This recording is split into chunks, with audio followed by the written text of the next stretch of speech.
My parents abandoned my grandmother at my doorstep before sunrise, as if she were trash they no longer wanted, just so they could move their favorite son into her room.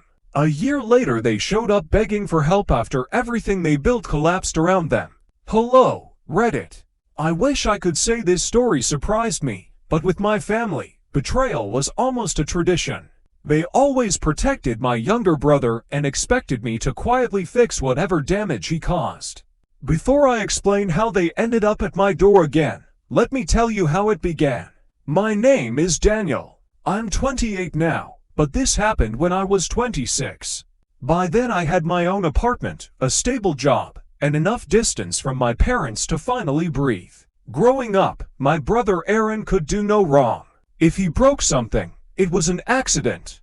If I broke something, it was carelessness. If he failed a class, the teacher was unfair. If I struggled, I wasn't trying hard enough. My parents, Linda and Robert, never hid their favoritism. They didn't need to. It was obvious in every birthday, every argument, every family decision. Our grandmother Evelyn was the only one who treated me like I mattered. She listened. She remembered details about my life. She told me I wasn't crazy for noticing the imbalance. After my grandfather passed away, she moved in with my parents. Officially it was so they could take care of her. In reality, she still did most of the cooking and cleaning. When I moved out, I invited her to visit often. She loved seeing my small place downtown.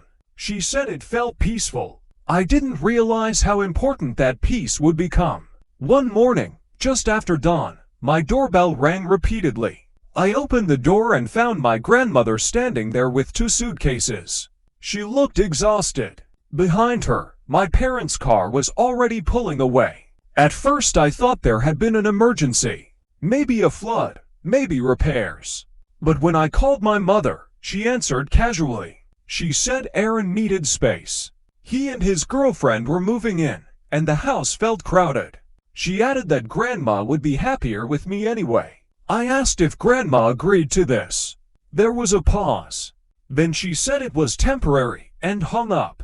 My grandmother tried to smile and told me not to cause trouble. But later that evening she admitted they had packed her things the night before. Aaron wanted her bedroom because it was bigger. My parents told her it made sense for the young couple to have more room.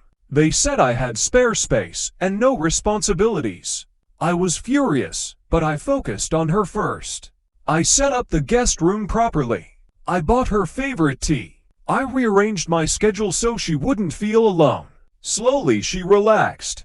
The tension left her shoulders. She laughed more. Meanwhile, my parents posted photos online celebrating Aaron's new chapter. New furniture, fresh paint, smiling faces. No mention of the woman who had lived there for years. Months passed. Grandma's health improved away from their stress. She told me she hadn't realized how much pressure she'd been under until it was gone.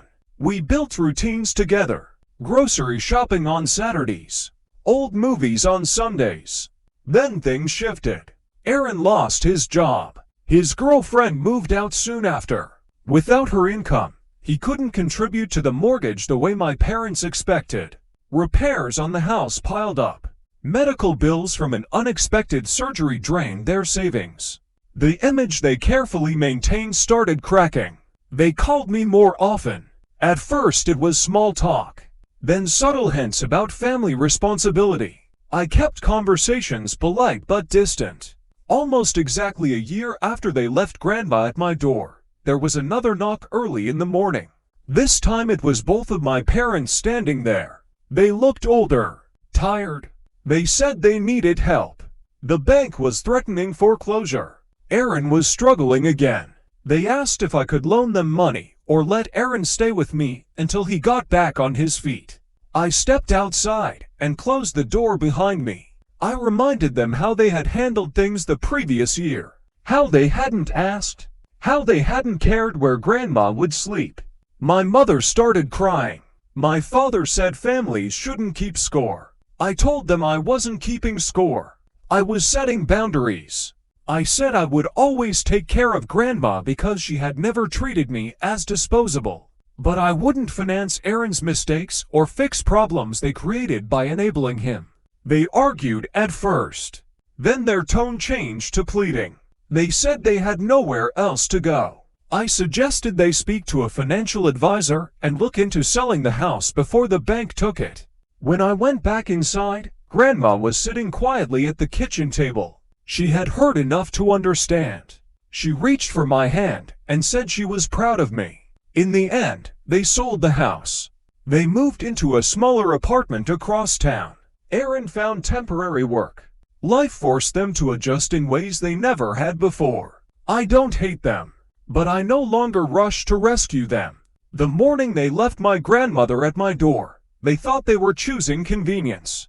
A year later, when they stood in the same spot asking for help, they finally understood what it feels like to be the one left outside.